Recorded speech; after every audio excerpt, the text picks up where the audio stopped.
first talaq that he is going to talk about, or from the different types of talaq, is Talaq Sareeh.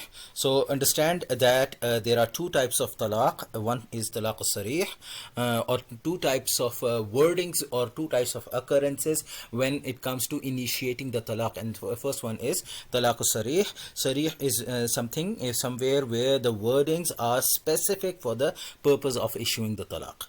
Right, a little bit of detail will come in the sentence coming up front, but essentially these words are designated, are designed, or they are specific for the issuance of the talaq itself, and that is something explicit, something sarih.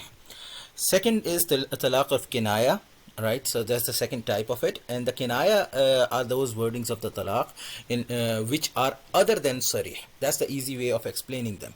But essentially, what will happen is, because explicit sarih talaq is going to be something of explicit in nature, right? So the opposite of it will become ambiguous, so it will not have the same strength in the sense of the meaning being attributed to the word that is being uttered, right? And that's going to bring about multiple different ways of looking at the talaq and their rulings pertaining to them as well.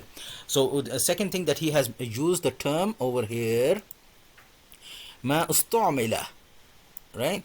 Ma ustamila, meaning that something that is used, right? Those words that are used. So this gives us an understanding here that it must be some form of a usage, some form of an utterance, and not merely a desire or intent in the mind as well. So many people think, or they ask the question like, oh, I have been having this waswasa, and in my mind I disparage my wife and everything, and I want to just leave her and get disconnected with her and everything like that. However, I control myself so that I don't utter anything, right? Is my talaq valid or not? Right, so these wordings in this matan, it shows us that this has to be some form of a usage in itself, not merely person wanting, or even the azam within your mind. A person thinks about it and he makes an azam that he is going to give the talaq, right? But he never actually uses it out, so hukam cannot be applied to it. The hukam of the talaq is only going to be applied with what actually comes out, or what is qaim maqam of that, as we did previously for a person who is deaf or dumb, and how they would be giving the talaq out by ishara or something like that, right?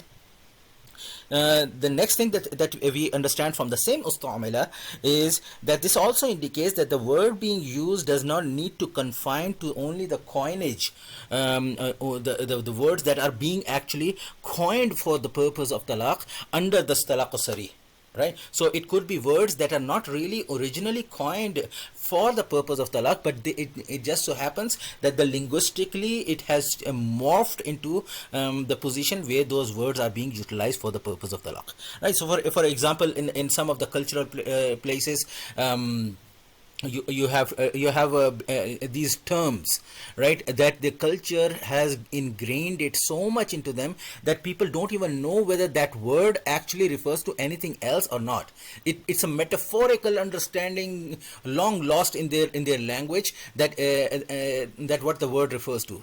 One example I often quote is with one example, that the scenario that we had tackled with from Turkey, that they have the term boshal, right, and that term is used to give talaq. And once we had a discussion, and we found out from them, when the people who we had discussed from there, they mentioned that they don't even use the term talaq as much. Instead, they just use the term boshal to indicate that the talaq has been given. So when that kind of a morphing happens within the language and within the isti'mal of the people and the urf and everything, then that becomes qaim maqam of the sarih as well.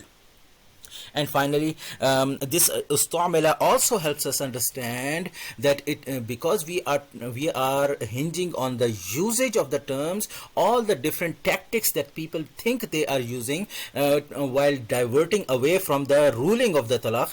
For example, they will say, instead of saying the ta lam alif qaf talaq, they will say talaq, right, with a ghain, or talaq ta and kaf, or tala or talla, right? And they will assume that these usages are going to sidestep them from the religious dictate of the talaq, not realizing that once their usage has already become musta'amal fi, then they are going to stand in the same way, right? He says mithla, right? So to show that just although this we are talking about the wordings of, include the other wordings of talaq or other conjugations of the talaq being given as well. So three things he have mentions: anti taliq, mutallaqa, anti mutallaqa, wa talaqtuki. So he has used these terms with the in this way. But what happens when a person says the exact same thing, however he changes the conjugation that goes along with it, right? So for example, he is going to say be divorced, right? Be divorced, or you are divorced in the majhul sense. Then all those examples are going to also instill the same same hukam as we have mentioned over here.